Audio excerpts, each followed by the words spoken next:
Dragonist Southeast Asia has released its classic version, starting with an initial patch and using a progressive server system for updates, beginning with a level cap of 24, then increasing to 32 in a few days, and eventually surpassing 40 after more than a week of its release.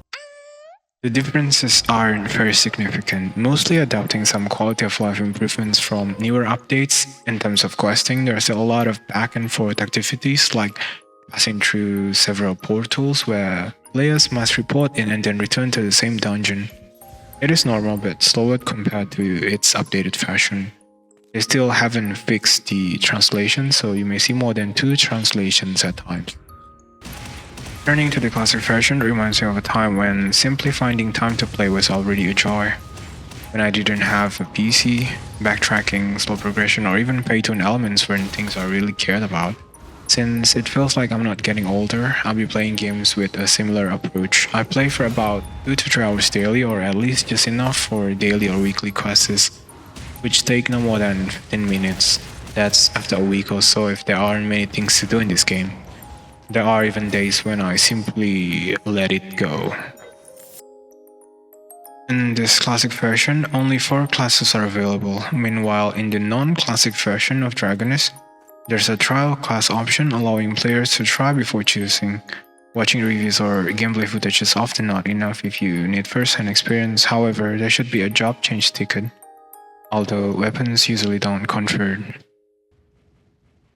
Leveling doesn't feel slow and can be done by completing main quests, side quests, and mission board tasks available at the portal before entering dungeons. At most, we can do around 5 quests or more in a single dungeon.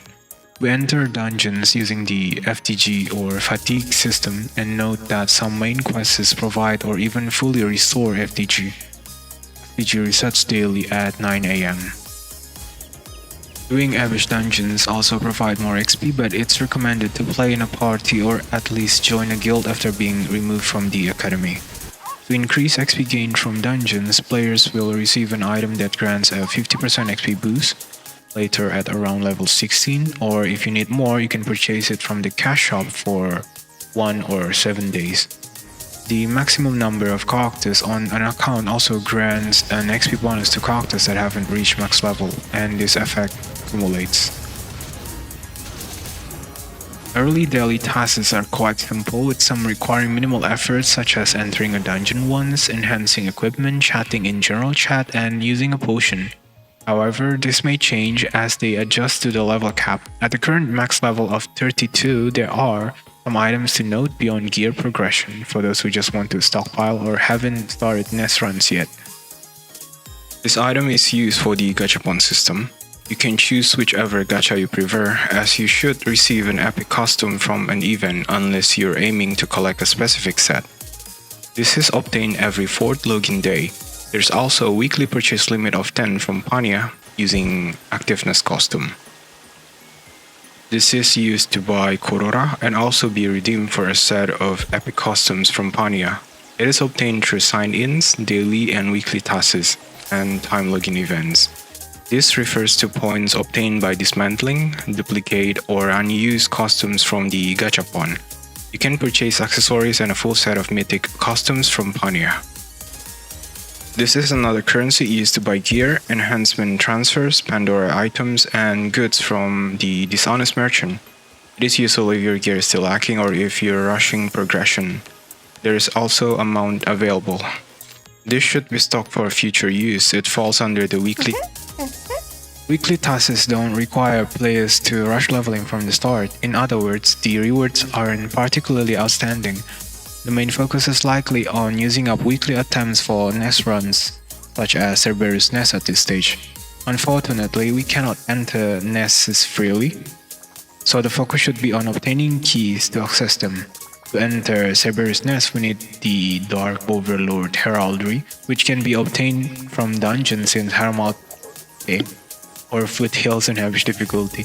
So the daily routine can involve spending FTG on Abyss dungeons. Currently, many players are doing FTG burn runs on Abyss dungeons daily. Later, Manticore and Apocalypse nests will be introduced at level cap 40. which should be 12 days from now. Boundary of Jealousy drops gold and diamond Pandora hearts along with other valuable items. This can be done 5 times a week, just enter but not alone. Chaos Opening Baera is also available if you're playing from this patch, as it drops prefixes. If I recall correctly, we stopped using this around level cap 60, however some prefixes made it to the later patch, where they are considered ancient and can be overpowered.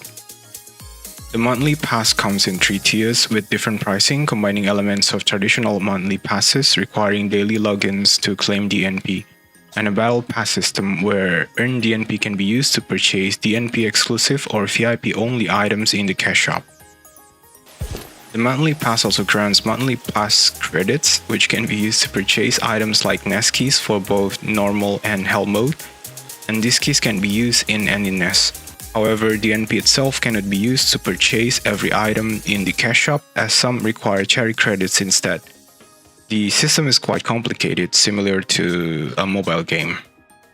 I haven't bought it, since many players are still farming keys and it only takes 3 to 5 minutes per key. However, this could become a useful option once the level cap increases, as new players might struggle to find partners to farm early nest keys.